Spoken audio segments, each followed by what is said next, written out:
Yo, here we go. It's my review of One Piece manga chapter 967, Roger's Journey. We are still in the Oden flashback. We must be nearing the end of the Oden flashback now. But at the moment, it's kind of more like a Roger flashback. This chapter and the one before, they're more like Roger chapters because we are in Roger's final year on his final journey. But before we get there, we have a cover page image. It's not the cover page story. It's a colour image. And we see all of the Straw Hats and this, I don't know, this band or something. And in the Straw Hats is Jinbe. Finally, Jinbe is included in one of the colour page images with all of the Straw Hats. This is like now proper confirmation that Jinbe is actually a part of the crew. And I think we can all breathe a little sigh of relief that maybe Jinbe is going to be okay at the end of all of this and finally be back as the helmsman. Hopefully some point soon. Hopefully arrives at Wano soon. But that's good. I imagine maybe Oda was holding off on Jinbe because he wanted to have that moment with like Luffy and Zoro, where Luffy tells Zoro about Jinbe. So maybe Oda was waiting for that moment, and that was kind of like the more official moment of revealing that Jinbe's part of the crew to everybody else, I guess, maybe. But it's good to see that he's finally in here. So let's get into the chapter. Let's get into Roger's journey. We find out a lot of information in this chapter, actually. We don't really get too many big reveals until the end, and there's one very big reveal that I don't know if I like, and we'll get to that when we get to it, towards the end of this review. But we find out that Roger's journey, no surprise here, sorry I just hit my mic, no surprise here, Roger's journey mirrors Luffy's journey. On the first part of the Grand Line, it seems like they did the exact same journey, because we saw them in Skypiea, going up to Skypiea, going to the Bell, then we see that they go to Water 7. So they're going down the same route, and they're running into the same people. We find out that Roger was hanging out with Gamfall, and then we go to Water 7 where Luffy didn't meet Tom, but we have Iceberg there, and we have Franky there as well. Oden talking to Franky. Franky, man, you kept that quiet, and Oden even offers Franky the opportunity to join Roger's crew. Franky could have joined Roger's crew. That blows my mind. Also blows my mind that Franky was on the same island as Shanks and Buggy. All of these characters meeting, and like, their journeys are so similar, Roger's and Luffy's, all of the people that they've met, because they then go to Fishmen Island, where you find out that Roger and Neptune are good buddies, and we stay in Fishmen Island, I think, a little bit too long, but we do get some more kind of confirmations here. We get more about Roger and the voice of all things, and he can hear all of the Sea Kings, and we also find out that Oden has the same thing, which isn't surprising because Momo had the same thing. Later on, they also go to Zunesha, to Zoe, and we get the same kind of thing here. Again, a lot more mirroring Luffy, because, again, they're going to all of the same places. And it's also making me wonder, is Oden maybe related to the Willa D in some way? We haven't had any confirmation of that. But so far, the only people that we knew that had the voice of all things were Roger and Luffy. Both these. We had Momo as well, but he's not confirmed as a D. But could they be Ds? Maybe it just hasn't been revealed. Maybe it's like a secret in the Kozuki clan or something. But that would be interesting to see going forward. Are Oden and Momo Willa Ds, and is that related to the voice of all things? While we're on Fishmen Island, probably the best thing about it and the most intriguing thing probably in this whole chapter was that we had Shyarly there. Remember the shark mermaid, the quite attractive shark mermaid, and she had the crystal ball and she was doing all the prophecies. Here we see her as a little kid, and here we see that her prophecies are actually very, very accurate, which I think was like a hint to remind us of her prophecy that she did for Luffy, and kind of make it a lot more relevant of, oh, actually, yeah, these prophecies, they are the real deal. We see one happen in this chapter when they arrive, and they're talking about some other things that we know happen later on in the future, such as the birth of Shirahoshi. So yeah, a lot more focus now on that prophecy that she predicted for Luffy. Luffy kind of, it was like kind of destroying or bringing down or changing Fishmen Island in the future in some big way, destroying it or kind of changing its way of life. We also get, during the Shyarly thing, we don't really get any confirmations about how she does these prophecies. I would like to know a lot more about that, actually. Is it Devil Fruit related? Is it she just psychic? Don't know. Is it something to do with her lineage? Could it be also something to do with voice of all things, maybe? Who knows? She does mention about the Sea Kings and stuff. They're getting restless. So, a lot more to find out about her, and I do want to find out a lot more about her. We also get, during this thing, I've forgotten what I was going to say. No! Oh, yeah. That's it. Shall I leave that in? Screw it.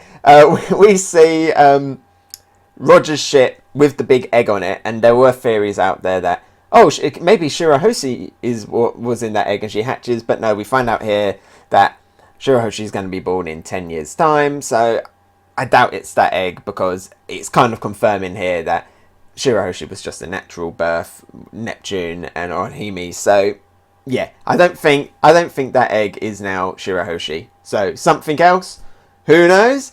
And we also find out that it's not going to be something else. So yeah, that egg is still a big mystery. Anyway, after that, they go off into the new world, as you do, going through Fishmen Island, and kind of again following the same route. And here is where we start to find out a lot more stuff regarding Roger's final journey to Raftel 2 now, Raftel as it's now called, and who actually went there. So first of all, we find out that Lady Toki, Hiyori, Momonosuke, Inuarashi and Nekomamushi, they didn't go. Toki is getting quite ill. They're going past Wano anyway, because they have to go get the road poneglyphs as part of Oden's journey to find out where Raftel is. And by the way, we do find out that Lin, Charlotte, Big Mum, actually had hers already in this time period. So they go off to Wano to drop them off and to get the poneglyph. And while they're there, actually, we find out that the smokestacks, the factories are already there. You can already sense that something is going on. We don't know if Kaido's there, but definitely Orochi's in power. So something is already changing in Wano, and Oden turns his back. This could be very important going forward. Oden turning his back. He wanted to carry on that mission with Roger. Could this kind of mean that what's happening in Wano right now, is it kind of really Oden's fault? Because he didn't go and help his country. He kind of abandoned his country when they needed him the most. We even see Kinemon and that they're praising him now in the future, but at this moment they're like, how dare you, you scoundrel, running off when we need you. So we get that there, and we also, yeah, like I said, we find out that Toki and that didn't go to Raftel, didn't go to Raftel, and the other people we find out that didn't go there were Buggy and Shanks, because Buggy fell ill. Maybe he got that Usopp kind of thing of, oh, I can't go to that final island sickness, but Buggy's fallen ill, and Shanks, as a best friend, hangs with him. That's good for them too, because we saw them arguing earlier on in the chapter, were they enemies, were they best friends? But we see that actually, yeah, they're good friends, and Shanks did a good solid there for Buggy, so Buggy, you best remember that. But them two didn't go to Raftel, they didn't go to the final island, they haven't found out all of that information, which I'm surprised about. I thought Shanks would have, considering how well we get some with like the Gorosei and stuff, so there's some interesting stuff there, but good confirmation that they weren't there. And then, of course, they go to Raftel at the end. We find that really that Roger didn't actually do much to find out how to get there. I always imagined it was him, but it was Oden that was reading all of the poneglyphs. It was like his crew that kind of translated it and found out where it was on the map. Roger was just there leading them, having a fun time, being like, hey, Oden, this is the information I want subscribed on the poneglyph. Just write that for me, please.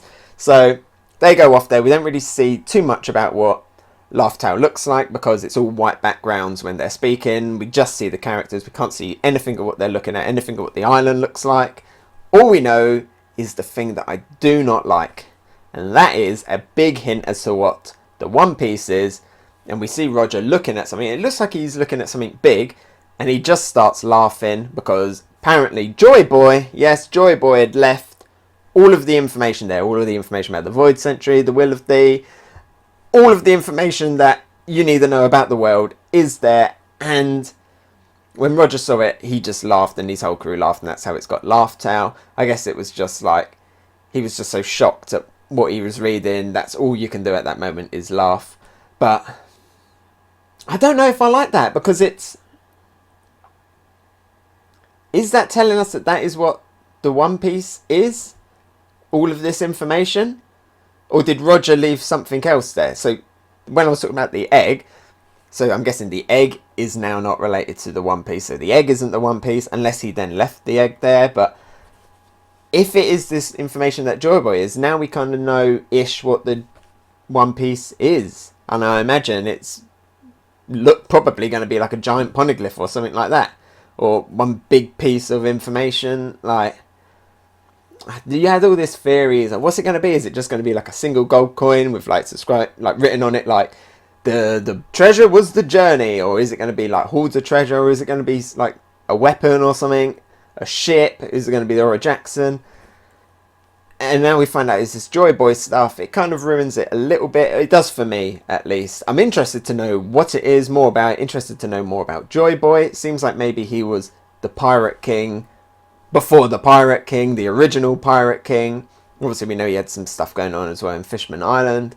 So it's good to get more Joy Boy stuff, but I think this was a little bit too much. I wish he didn't say, we found out everything. I wish it was just they arrived and they laughed and that was it, and we didn't get any more information. Just they arrived and they laughed.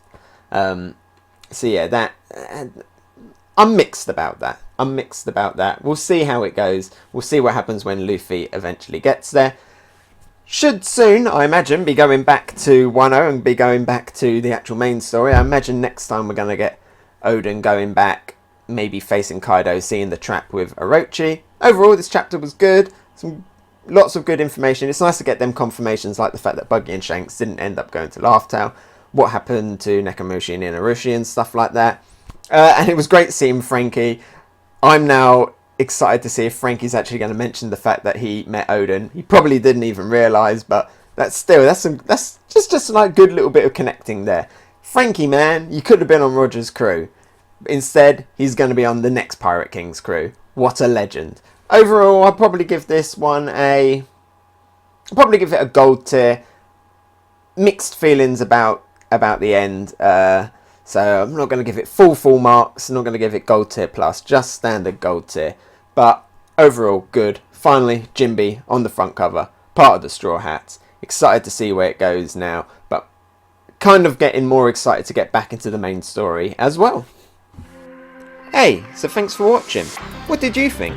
Let me know about it in the comments below. And if you enjoyed my video, maybe give it a like. And if you really liked it, why not subscribe? You can follow me on Twitter, Instagram and Twitch. Oh, and here's a related video you might enjoy, and something more fresh. I've been Hegassen, and I'll talk to you next time. Bye!